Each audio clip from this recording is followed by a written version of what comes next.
here at my studio in Houston, America, in my garage studio with Bill Flowers, the snake artist. Jennifer, the lovely lady, Jennifer is in the house there working in her watercolor book, and we decided we'd come out and have a quick chat and a quick sketch. And Bill's come to me all the way from Australia. Is this your first guest on your show? This is my first guest in Houston. Yeah, You're not Houston. not my first guest on the show, but my first guest in Houston, because everybody else obviously was in Chickasha, Oklahoma. Right. So yeah, my first guest here in Houston. Well, after this, you'll become a regular Graham Norton. Right. There you They'll go. all want to come after this. I'll need more couches You'll need more couches. and yeah. wine. Yeah, And wine. space to draw. We've got set up. We didn't really do a random object today because we both love dinosaurs, so we've got set up a toy dinosaur to play with. Yeah. To draw, and I messed him up. He had it. Big lizards. He had it posed just right. But anyway, we're going to draw him and chat a bit. So I'll just work the camera and we'll just chat. So, Wow. tell us about yourself. Tell us about me. Great. I was just going to have a random talk. There you go. No, that's fine. I'm a nutcase from Australia who No. plays with snakes. I draw them too. Draw snakes. What? That must be. Does that have anything to do with why they call you the snake artist? I guess that might be it, yeah. Well, what do you do? Well, actually, I think I called myself the snake artist. You know, I was working in a wildlife park, and one of the places I was working at was just cold and snowy, and I didn't like it, and I thought, what am I doing here? And I was doing a lot of stuff for Animal Planet and National Geo, just basically wrangling snakes and wrangling other wildlife. And I was good at art, and I thought, gee, I could just be the snake artist because I'm a snake handler and I'm an artist. It seemed to click.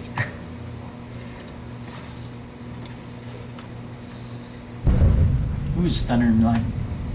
Yeah. Very, very frightening me. That's your part. You go, Galileo. Galileo. Galileo, Figaro. Oh. So, okay, so what, you said you were doing that. What are you doing now? Well, I'm an art teacher now. Art teacher. An art teacher. How do they value the arts in Australia? Is that a big gig? Is that an important gig? Or? About the same as in America, I'd say. Yeah? I suppose there's a lot of the small towns and things in the state where I'm from, there's like arts funding, and so there's often sculptures, murals and things going up all the time, which is kind of cool. Yeah. But yeah, it's certainly not taken as serious as other things, and which is a bit of a shame. It is. And I think the day's going to come where they're going to realise, well, it is actually a bit more important than they think. Because just about, if you look around you, unless you're out in the wilderness somewhere, you look around you, everything you see is drawn, everything you see is designed. And so they need designers who can draw, good designers. It always amazes me. People say, well, you don't need art because, that they'll treat art like it's just a secondary thing. They pay a whole lot of attention to the math formulas that you're never going to use again. And I can't tell you the last time I used the Pythagorean theorem, but I can see around me everywhere I go logos and scripts and signage and all kinds of stuff where people have used art as an industry. I mean, in the U.S. it's a $1.7 billion industry that we're absolutely not training our youth for. Yeah. I've heard an interesting story, and I'm not sure how true it is, but I'd love to research it one day. But they were sort of saying that in World War II, Winston Churchill directed a lot of the funding towards the arts. And they're saying, are you insane? We should be building more bombs and stuff like that. And he's going, no, this is what we're fighting for. That's right. What if we're not going to protect this, then what are we fighting for? And I've heard that story as well. Yeah. So yeah, I think we sort of imagine a world without art would be some sort of miserable 1984 dystopian future where everything just looks dreary and horrible.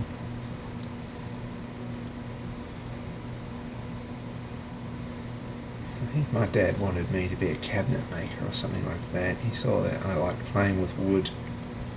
He thought, oh, I can be a cabinet maker.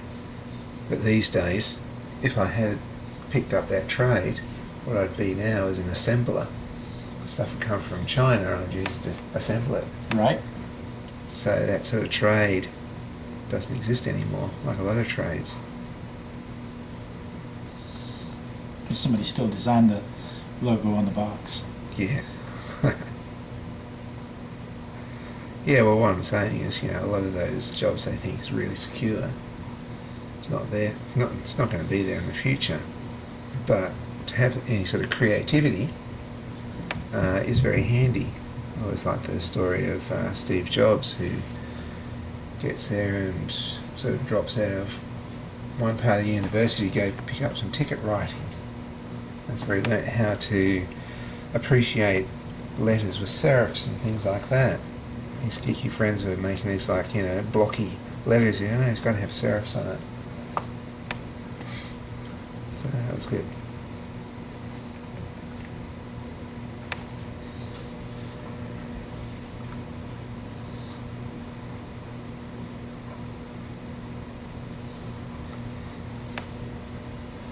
One of the things I was going to just have a discussion about, because I've been talking to artists, I want to talk to a lot of artists about this, so I might as well ask you as well. It's the issue of copyright. Yeah. I think he was telling me the other day about people ripping other people's art off. Yeah, you see it all the time. Matter of fact, there was a thing there was a thing on that on where was that? Was that on Facebook today? Where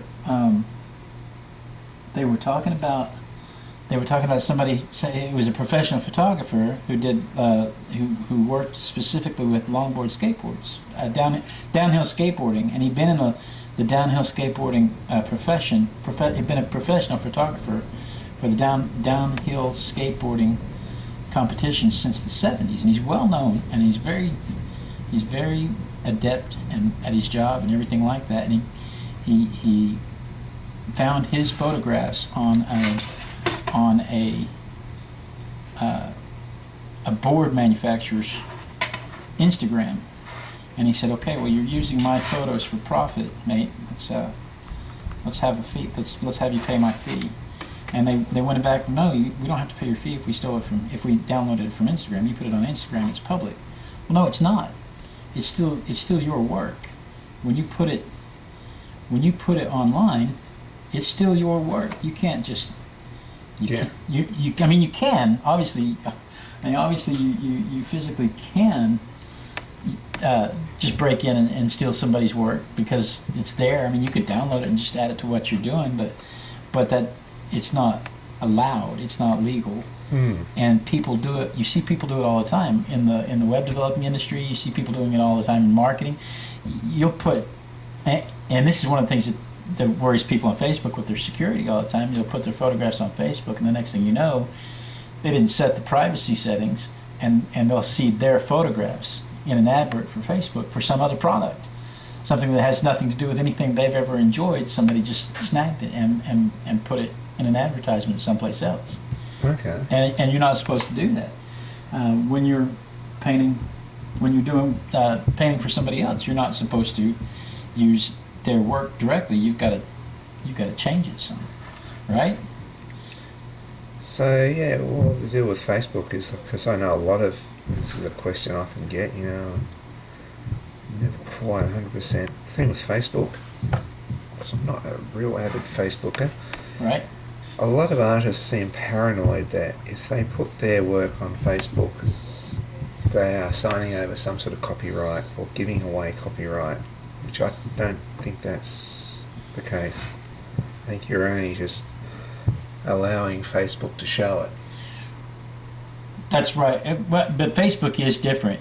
If you put stuff on Facebook, and I don't know the case of pages, of business pages, but I know on personal pages, if you put stuff on Facebook, you have to actually set the settings to private. If you don't actually set the settings for private, then you are putting the photo out there publicly. And Facebook does have they have little clauses in there that makes it available to them for use. For Facebook to use? For Facebook to use. And but not for anybody else to use. Right, but when Facebook turns around and sells advertising to Coca-Cola, they offer Coca-Cola your photographs of you drinking a Coke. Okay, right. So I didn't know that about Facebook. Yeah, and that's one of the downfalls. As an artist, that's one of the downfalls of Facebook. The copyright is a sticky wicket anyway, because if it's an artistic photograph that you've taken, or if you're a professional or anything like that, you have a pretty good claim. This is my photograph. You didn't have the right to use it for profit. But on Facebook, I don't know how it is anywhere else. In the States, you can't sign away your rights. If you have rights, you can't just sign them away. I can't just say you have the right to imprison me, and then when you imprison me, you're not safe from the law because it's still illegal to imprison me. Yeah, right. Okay. Yeah. If you imprison So if you're an artist and you want to promote yourself and you want to use Facebook to promote yourself, then where's that leave you? Well, you just have to put stuff out there with a watermark, and you have to put stuff out there so that, I mean, they're not supposed to alter your photograph in any way. So if you put your watermark on there, then they're not supposed to alter your watermark. But that doesn't stop them from cropping it out. Or if you make sure that the photograph that you put on there is of such a small file that they can't really use it, then. Well, I suppose that's one way around, isn't it? Small files that are not really usable, but they still look good. Yeah, you can see them when you look at them as a whole, but if you try to crop anything out of them, you're kind of lost at what you're going to get, because it's all. I suppose the images I've put up on Facebook have been pretty small files anyway, because it just seems to take a long time to load up. Exactly. So I've sort of just done it by default.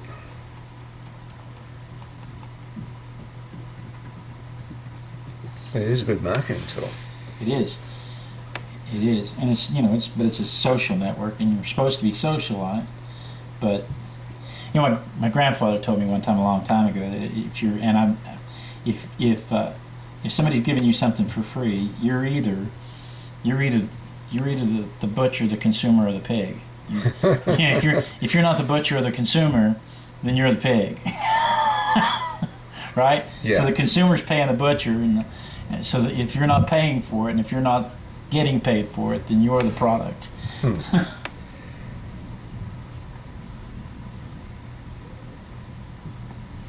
Yeah. You don't get nothing to nothing. Right. As they say.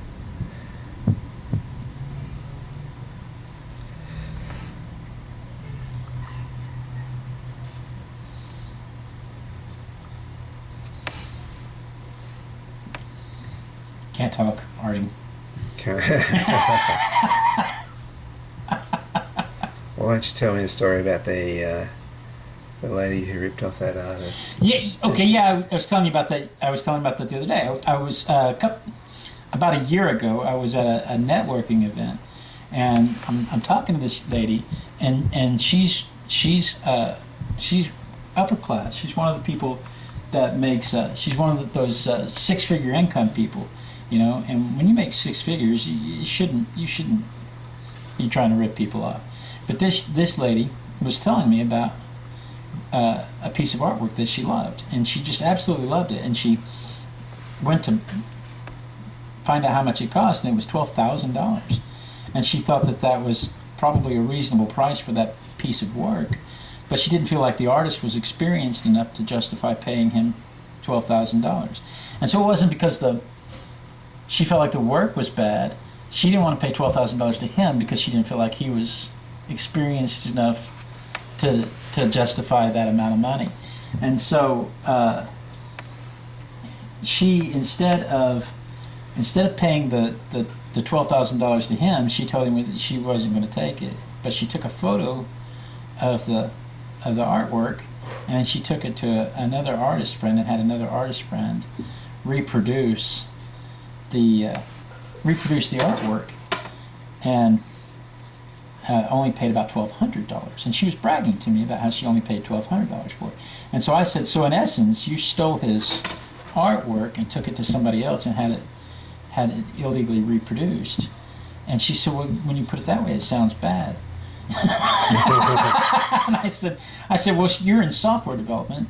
And she was. I said, you're in software development. How does it work when the Chi-Coms come in and take your software and steal it and repackage it and remarket it as Chinese software in the Asian market, and then they don't pay you your fees? Well, she said, that's stealing. That's intellectual property. That's stealing. And I said, it's the same thing for an artist. You stole his intellectual property. And she said, well, I never thought about it that way. But she never spoke to me again.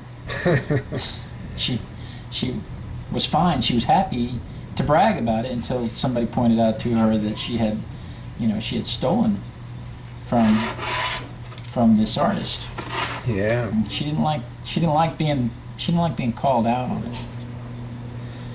I guess a lot of people don't, do they? And I've seen her several times since then, and she won't talk to me.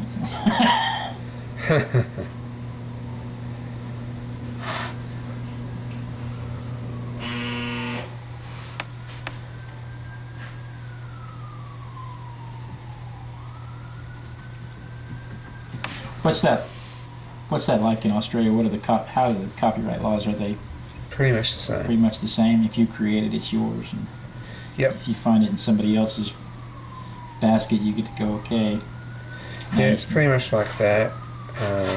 Then there's the whole thing about fan art, which is sort of sometimes cut and dry, sometimes it's a bit murky.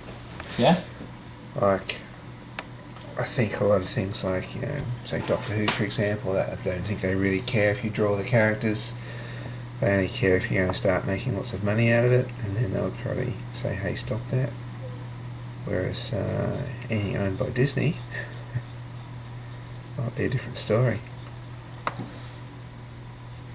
So when the question is, how would you use a character or an image that's already copyrighted and get away with it, like say Andy Warhol does, or I think he also had his court cases there. And then, well, then when does it become? You talk about Doctor Who. You brought Doctor Who up first, and Doctor Who's been around since. Awesome. No, Doctor Who's been around since when? Doctor Who's been around 63. since mid '60s, '63. And how long has Doctor Who been an icon in the entertainment industry? Probably around the 70s, I'd say. Yeah. So for the last 40 some odd years, Doctor Who has been an entertainment icon in the world, throughout the world. So there's, at some point, it's got to become like drawing Marilyn Monroe or drawing an historical figure, because it's at some point the concept of Doctor Who is now in the world. It's an historical part of the world, and I wonder how long Disney, for instance, Mickey Mouse has been around since the 30s, and they still try to come down tight on anybody who draws Mickey Mouse. But how long are they going to be able to do that when Mickey Mouse is so iconic that, I mean, we have postage stamps with Mickey Mouse on it. We have, there's buildings with Mickey Mouse murals painted on it in the 40s. But they would have been sanctioned by Disney, would they not? Who knows in the 40s? Oh, okay, yeah. But it's great. It would be grandfathered in if it wasn't. Whatever. It's not. They're not continuing to get. They're not continuing to get residuals off of it. So when does it become? When does it become owned by the world? When should it become? What's your opinion on that? When should it become owned by the world? Yeah, it's a hard one, isn't it? Because when does something become public domain? There's always that whole thing of so many years after the author dies, Right. it becomes public domain. But Right. It used to be 70 years after the author died, after the creator died. yeah, But then now they started giving stuff to corporations. estates and things. Yeah, Yeah. Now once the corporation buys it and they own the copyright, that's no longer true. I think that if you've got, as long as you've got lawyers, I don't think you'll ever be able to just draw Mickey Mouse unless you can somehow justify it. But then it comes down to who's got the best lawyers. Eh? It's like, I think one of Roy Lichtenstein's first comic book one was, I think it was called Hey Mickey or something like that. It's Donald Duck and Mickey Mouse, which he copied off a bubblegum wrapper. Yeah. So that was, I guess it comes in the question, are you transforming it out? Because he transformed a bubblegum wrapper into an oil painting. But then he did profit from that too. I think you're in a different kettle of fish when you start reproducing things like printing. Yeah. If you're doing a one-off, you're probably more likely to get away with stuff. Did you know about Shepard Fairey and the Obama Hope poster? Yeah. Yeah. Oh, he got in a stack of trouble over that. And when I looked at it, I thought, well, hang on, he's changed it a lot. But he didn't transform the meaning of it. So the purpose and the meaning of the publicity photo was still the same as the poster, which was, a publicity poster. So he didn't really change any meaning. He just changed a few colours and used the photo.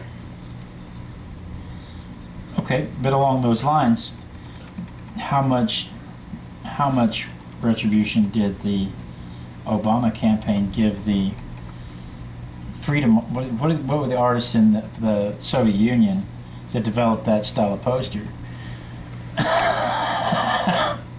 Well, I mean, when you think about that, the actual style of poster was kind of ripped off from the propaganda posters from the 50s, it from is. the 50s Soviet Union. It is, but then again, you look at the whole of Western culture and capitalism and commercial. That's all ripped off those posters too. Yeah.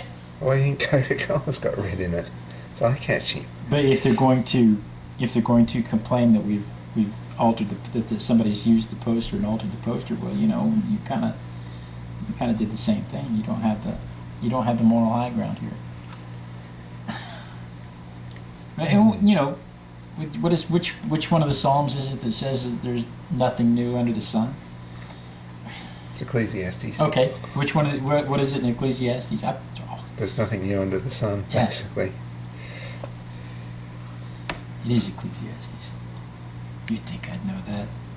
Yeah. All the time I spend in Bible study. Goes to show you how well my Bible study went. I need more church. And I suppose here we are copying somebody else's art. Sure, but it's three-dimensional art. We're making it two-dimensional art. I mean, it's like you can go to the museum and you can draw statues, Yeah. but you can't go to the museum and paint the paintings without special permission. Right? Yeah. I've never done that. Have you ever done that? I've never done that. Gone in and asked to do the studies of the master's works. Um, And I mean the painting and art masters. I don't mean like the master from Doctor Who, because we were talking yeah, I about was just usually Doctor Who. just go off a Google search on that one. Or just get out of a book. And it transforms a little bit because I usually give Mona Lisa a snake or a Tassie Devil to hug. Right?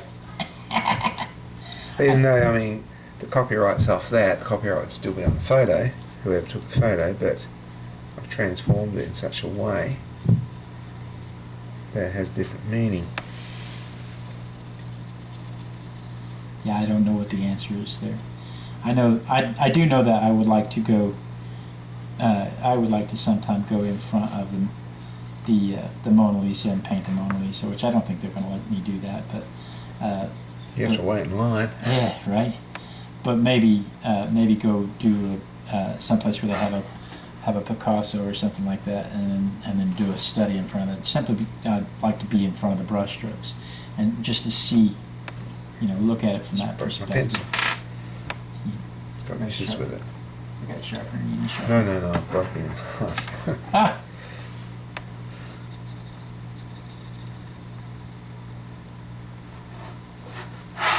I spent all that time working on the body and I haven't paid any attention at all to the neck.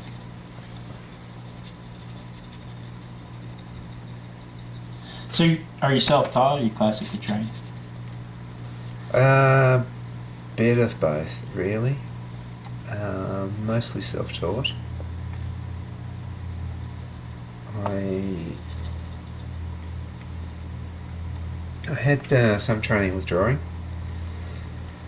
Probably the best of it was probably teaching me 1 point, 2 point, 3 point perspective. Right. After that, the art schools I went to were a little bit arty-farty and just sort of would just set you interesting things to do to make, visual explorations and sort of weird stuff. So to learn to draw realism, pretty much self-taught. There's really only one way to learn to draw realism anyway. I think, yeah. You learn from other artists. You see another artist do something, oh yeah, okay. It's one of the things I say, we tend to be a sum of all the things that we allow into our lives. Yeah. And so when it comes to artists that you really, really like, you sort of sit down and just try and go, okay, I'm going to draw this the way Picasso would, or the way Van Gogh would, or something like that. Right. Each time you do that, it's going to look completely different. It's like you're imitating what they do. But if you say, oh, I might draw this like Giger, cross with Van Gogh, cross with William Stout, cross with, and just pick up all these artists, get a long list of them, have a little bit of all of them in, becomes like a combination. Like, and you think how many numbers you can throw into a combination, give each artist a number. There's thousands and thousands of artists. So you can sort of copy all those, and what you end up with is something unique and original, because it's not like any of theirs, because it's got a combination of stuff. It's like, what did Picasso said? What? Bad artists copy, great artists steal. So you're stealing bits from each artist that you like, but then you go on, you steal from the next artist and the next artist. So I think the thing is, you're not just influenced by one source, you're influenced by a whole swag of artists. Text message! So it's like a text message. I got a text message. How could you tell? And each artist, it's interesting. Like, I'll probably leave white bits because of Frank Miller. I might sort of, do a little wriggly line here because of Jack Kirby. I might, the overall look of this, probably think about William Stout when I do it. So there's all these illustrators and artists that I like, that at some stage in my youth I've probably copied. I think I really learnt how to copy when I used to copy Bob Kane's Batman. I think that's how I learnt to draw. And I was really lucky because when I was a kid, the Batman Supermans was drawn very simply. Right. They were great, but they're sort of simple. And then as I grew, the comics got more and more complicated. But my skill was sort of keeping in pace with how complicated the comics keep going. So now when you look at a comic now, it's like full on colour, all tones. It's all, you know, it's it's crazy. But I sort of kept up with it. Right. So I was very lucky. You know, I noticed that a lot of youngsters these days, they draw the manga stuff because that's sort of easy. Sure. So it's the entry level where you go. I wonder how many people then drew, like you said, the DC comic books and stuff, the very simple comic books when they were younger, and then when they get older, they maybe they put it to the side and they didn't mess with it for a long time, and then they decide they want to try to do it again for a little while, and they get back into it, and that they put that comic book in front of them that's so much more complicated, it's so much more in depth, and they say, "Man, I used to be really good. I'm just out of practice. I'm just never going to be as good as I used to be." Yeah. And you know, and they know that the art has changed. They know that the styles have changed, but they, you know. I think I grew a lot around about age 16. I was still sort of looking at the Batmans at that stage. Yeah. But then switched over to Conan the Barbarian. Okay. Or as Arnold would say, the Barbarian. Yeah. So I started looking at that, and they had much more detailed muscle and rocks, things like that. So you learn from all these things. So even today, every now and again, I think, do you know, like that artist? And I'll get one of my journals. Instead of copying and sticking it in, I'll just reproduce it the best I possibly can in that journal, and then probably never think about it again. Right. I paint in journals all the time just to kind of work out techniques and styles too. Yeah. I mean, that's kind of how I got my start on YouTube, was working in journals where, you know, like you said, when I see a style and I want to say, well, I wonder how I would reproduce that style. That's when I would pull out my journal and I would just try to figure out, you know, how did he do that? How did they do that? Or, you know, it's not just. Yeah, you try and deconstruct what you're seeing. Yeah, and it's not just the technique. It's how did you get that color? How did you get that palette? How did you get that design? The whole concept. But I don't want to just reproduce your work. I want to, you know, let's look at your technique and my style. I recreate the work as a drawing exercise. Gotcha. Okay, and I don't show anybody. Right. Nobody ever sees that. I never claim it to be my art. I've never done anything like that. All it is a straight out exercise. Sure. So I might do some Frank Miller stuff, or Sam Keith is another artist I like. I might just, every now and again, I'll just copy one of Sam Keith's thing in this secret journal that nobody ever sees.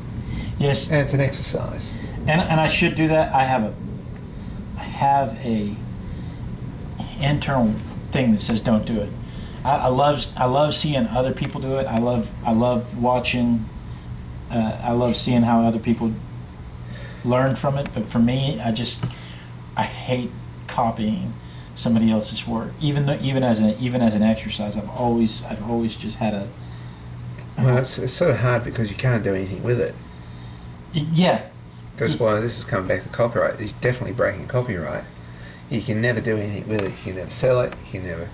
Well, I suppose you could show people, but you don't. It's. Yeah, so it's one of those things that I will do occasionally, but you can't do anything with it. And when you're a busy artist, yeah, that's hard. But when I do that, I just so notice my artwork's just a little bit more refreshed for the next week or so. Sure.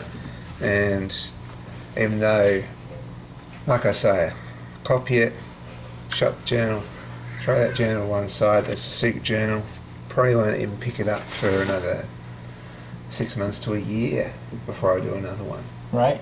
It's just every now and again I think, oh man, this just looks really awesome, that picture. So okay, I think for me it's a way of deconstructing the image, and if I can work out how that's done, then when I go do my own stuff, I think, yeah, I can do this trick or that little technique, you know, because I've gone through the motions of doing it. Right. And when you're not looking and not copying, it sort of just becomes your own work. So it's a way of learning.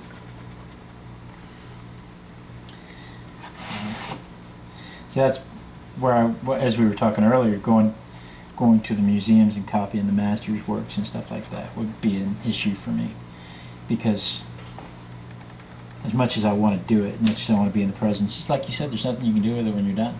You can take it home and hang it on your own wall, or you can scrape it and start over, or you can add snakes to it. You painted the Last Supper with snakes.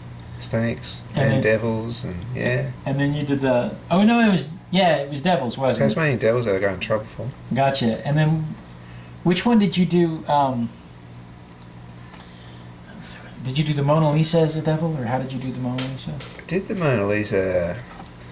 I've done that twice. There's one called Mona Lisa Devil Keeper, where she's cuddling a Tassie devil in a zoo shirt. Right. Then I did another one just recently, well, I say recently, a couple of years ago, where she's got a big python wrapped around her. So she's a snake lady.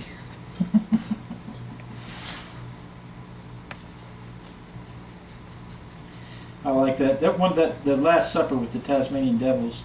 I mean, that's twofold. That's not just, it's not just I got to put Tasmanian devils in the Last Supper. It's also kind of a reference to it's the last hurrah for the Tasmanian devils. That's exactly the meaning behind it. Yeah. So I mean, it's not just clever. It's it actually has a message. I wasn't doing it to be irreverent. I wondered at the time. Is anyone going to take this the wrong way? And I thought, no, probably not. I don't know. Well, but I was actually quite surprised when they did, and for the reasons they did. I thought people might not like it because there's too much blood in it and stuff like that. But it's very hard when you work with animals for a really long time. Where I was working with a lot of wildlife. I started losing touch with regular people because, and we were talking about this the other day, how people sort of go out and they think, oh, there's beautiful wildlife out here and we're going to buy out here, and they'll flatten it and put concrete everywhere. That's right. Stay in the city, So I tend to lose touch because of people that tend to be like that. And when you work with the wildlife, you just start seeing, instead of seeing somebody walking down the street with a dog, you see a chimp walking down the street with a deformed wolf. Right. So you just start to see things in terms of wildlife, and that you become very desensitized, and sometimes you forget that people hate snakes and hate being called chimps. Okay? And hate being called chimps. Yeah, well. So you become so a bit desensitized and you lose touch, and that's sort of why now I like to go to art shows and that, just to hear people complain, just so I know what people are like, so I remember. Yes, my love. Dinner's ready. Oh, dinner's ready. Dinner's ready. So you're going to go snake hunting this evening, too. Oh, yeah. We went snake hunting last night. This is for the YouTube audience. We went snake hunting last night with Joe. Does Joe have a YouTube channel? Joe Farah. He does. I don't know how active it is. Okay. Well, Joe Farah is a local herpetologist, hobbyist, and it's really kind of funny because 7 years ago when Bill and Jennifer came through the United States, they toured the southern half of the United States, and they stumbled upon me through YouTube. And we worked it out where he came by my studio in Oklahoma. But when he left my studio in Oklahoma, he went to Colorado to see Joe in Colorado and see more snakes there. And so fast forward 7 years, and they're making the trek again. And they asked me if they'd come by and see me, and sure, come on down. So they come and stay with me here in Houston, and then it turns out that Joe has also moved to the Houston area, and he lives 10 minutes from here. And so we all got to hook up last night. We went driving up down the road looking for snakes, and it wasn't the most successful snake trek ever. No. we Well, went. no one got bitten, so Nobody yeah. got bitten, so it wasn't horrendous. But we turned over some boards. We drove up and down the road looking for snakes warming themselves on the road, and we stopped and we turned over some boards to in a place where Joe has boards set up specifically to attract snakes. There's shrews, there's mice, there's a water source, there's a woodland area. Everything's exactly what a snake would look for, and the boards provide them warmth and cover to shelter in, and also hunt for mice and shrews, and everything was there except the snakes. We'll try again tonight. Yeah, so you're going to go out. I'm not going to go out tonight. Girl one and my granddaughter Unique Chantiel LaFontaine have actually come down for a visit, so I'm not going to go out tonight. But you guys are going to go out and have fun catching snakes. What are you going to do with them? Because you can't bring them back because you won't be able to let them go in the morning.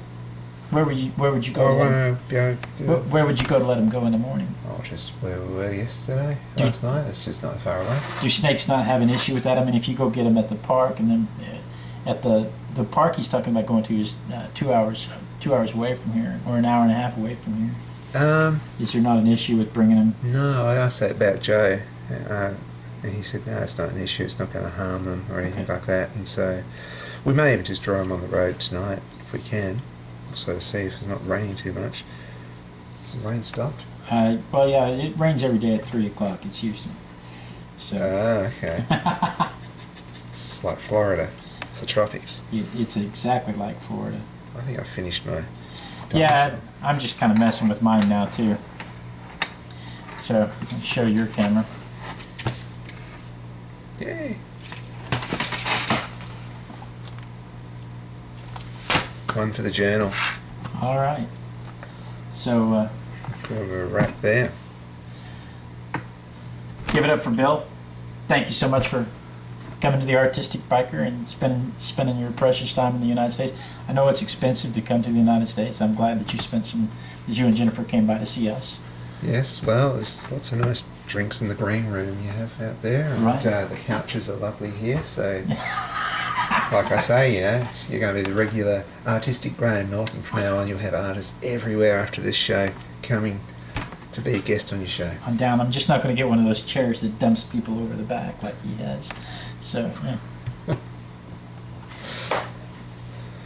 Good one.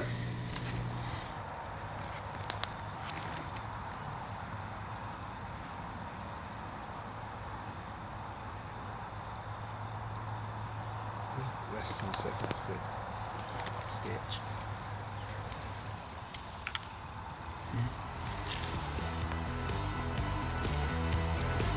Is he short enough?